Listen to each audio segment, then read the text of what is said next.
Aujourd'hui, nous rencontrons Jeanne Antide dans son périple solitaire de Wies, en Allemagne, à l'abbaye Notre-Dame des Ermites d'Insiden, en Suisse. Rejoignons maintenant Jeanne Antide sur sa route. Elle s'est remise en marche le dimanche après Pâques, après avoir prié longuement devant le Saint-Sacrement.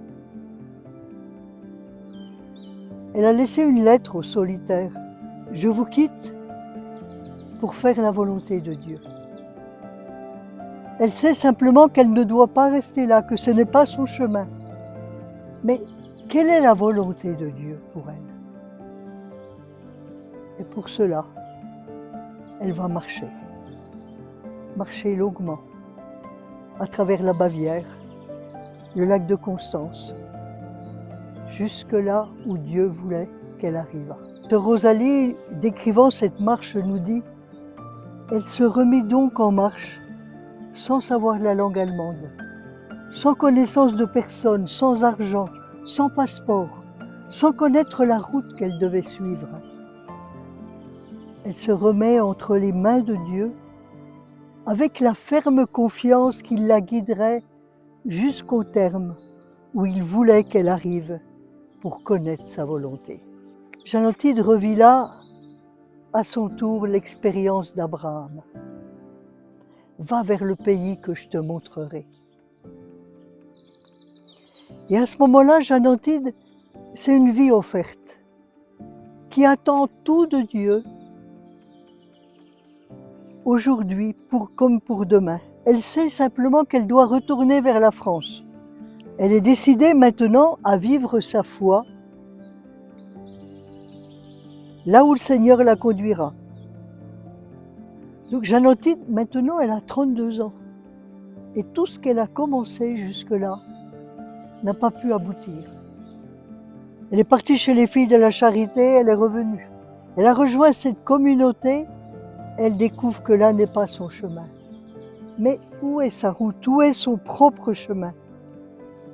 Elle ne cherche plus un refuge à l'extérieur, mais elle retourne vers cette France encore en proie à la révolution, à l'athéisme des idéologues et surtout à la misère de la population.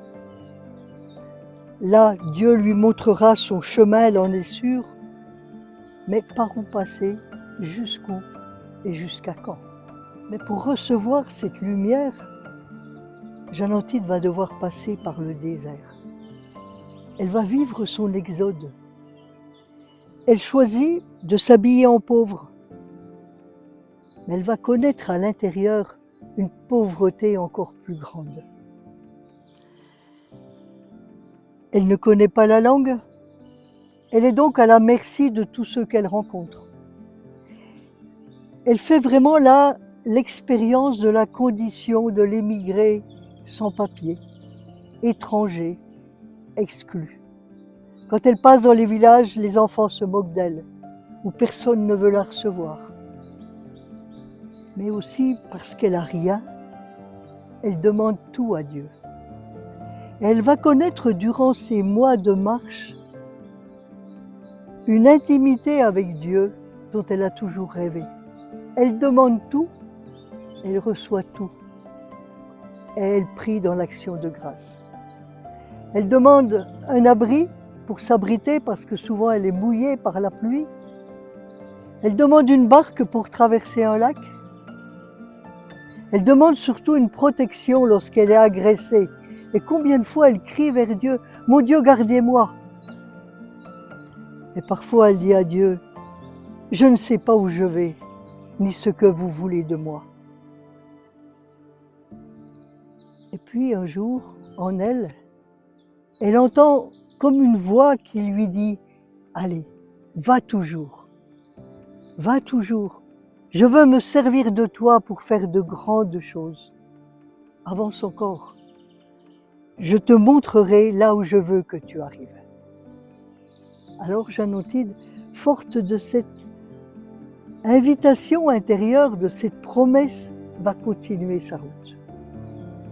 À travers la Bavière, elle va traverser le lac de Constance passer par Zurich, et là, elle va se diriger vers une abbaye, Notre-Dame d'Einsiedeln. Alors, Einsiedeln, pour elle, c'est déjà un lieu connu, parce que c'était le lieu traditionnel du pèlerinage en Franche-Comté. Lourdes n'existait pas à ce moment-là. Les gens disaient, on va aux ermites, on va prier Notre-Dame des Ermites à Einsiedeln. Peut-être elle-même a-t-elle fait ce pèlerinage lorsqu'elle était jeune.